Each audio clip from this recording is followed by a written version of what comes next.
He was like, "Gabby, can I call you back?" And I was like, "No, Dad, there's an active shooter." Hear the shots and then have to run. I didn't think I would have to experience something like that in my life.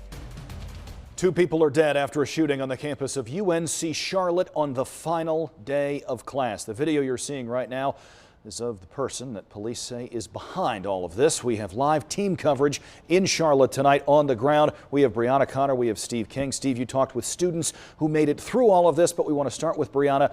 What do we know about exactly what happened and who police believe is responsible?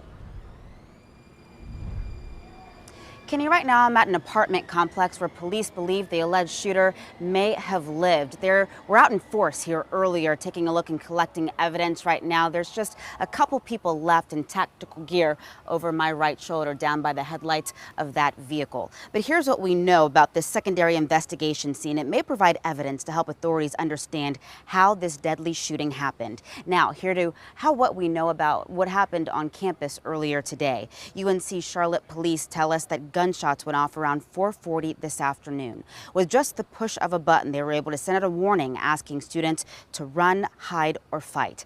Officers got to Kennedy Hall within minutes, disarmed the shooter, and arrested him. Police tell us this person was not someone on their radar. He used a pistol to shoot and kill 2 students.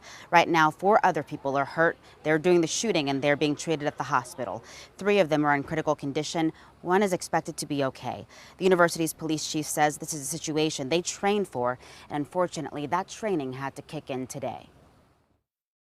I can't tell you the sadness of the entire community to know that a situation like this has occurred on our campus. We're all pretty much devastated. We trained to go to the sound.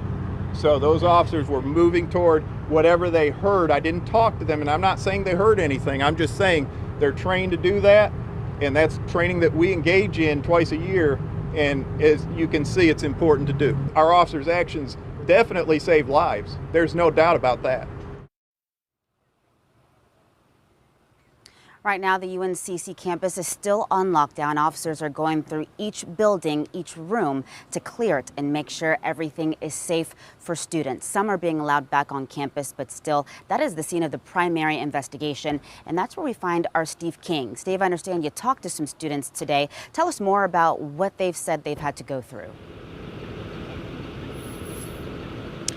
Brianna, students throughout UNCC's campus locked themselves into rooms not knowing where the shooter was or what was going to happen next.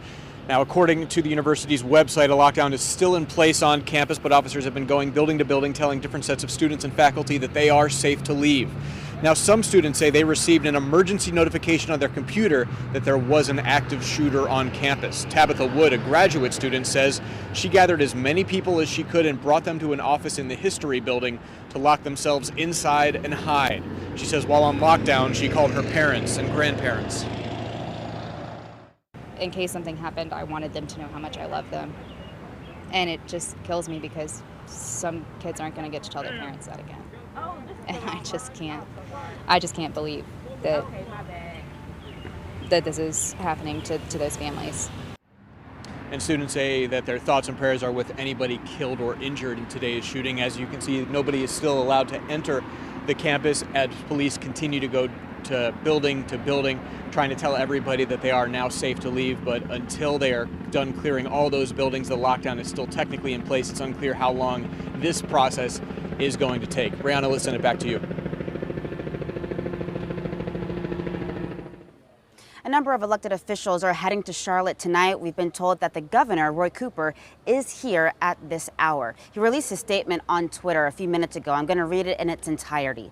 It says, quote, "This is a tragic day for Charlotte and this great university. We mourn the lives lost and will be all here to support each other. I commend the first responders for their quick action and am grateful that the campus is now secure." The Charlotte City Mayor also released a statement. Vi Lyle says, "We are in shock to learn of an active shooter situation on the campus of UNC Charlotte. My thoughts are with the families of those who lost their lives, those injured, the entire UNCC community, and the courageous first responders who sprang into action to help others." Right now on campus, police say they expect the investigation to last overnight into tomorrow morning. We have learned that all activities have been canceled. There was supposed to be a game between UNC Charlotte and UNCG, a baseball game. That is canceled, and finals are also canceled through Sunday. That's the situation here in Charlotte. I'm Brianna Connor, WXII 12 News. Brianna and Steve, thank you both. As we continue to follow this developing story, we'll share new information on our website and the free WXII 12 News mobile app. Turn push alerts on to be the very first to hear about breaking news.